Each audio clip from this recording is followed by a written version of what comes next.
Is this sword overrated? Now, here's the part of the problem, guys. I'm addressing my own bias here. What kind of sword is this? When you search up hand and a half sword or bastard sword, you get kind of results like this, where I'm gonna be honest with you, gang, it's indistinguishable from just a regular long sword. I'm no historian, but the evolution of the arming sword, which is a one-handed sword, one-handed, one hand fits on there and nothing else, because it was meant to be used with a shield. But the one-handed arming sword evolved eventually into the long sword. And I think a lot of people get mixed up because they think the hand and a half sword or the bastard sword, they think it was intentional. I don't know if it is. I'm no historian, so correct me if I'm wrong, but the idea being eventually it was supposed to be a little bit more length to the sword, a little bit more length to the handle to counterbalance that length, of course, so you can have it in one or two hands, and then eventually became better into a longsword.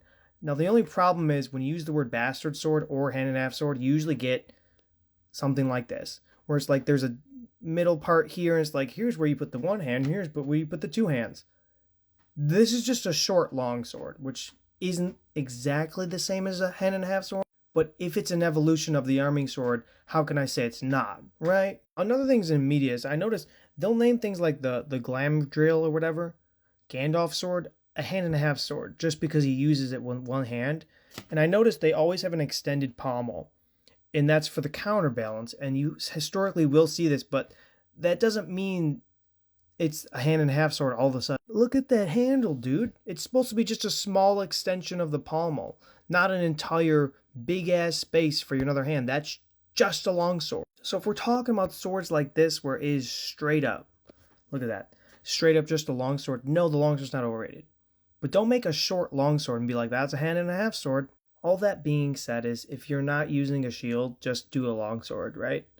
And none of us, I don't LARP. I don't actually do HEMA or fencing or roleplay or any of that shit. So it's like, I'm an idealist.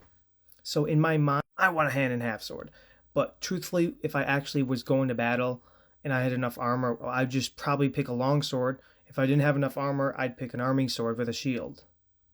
So yeah, it's a little bit overrated, but keep in mind it's an evolution as well. So I don't know if it can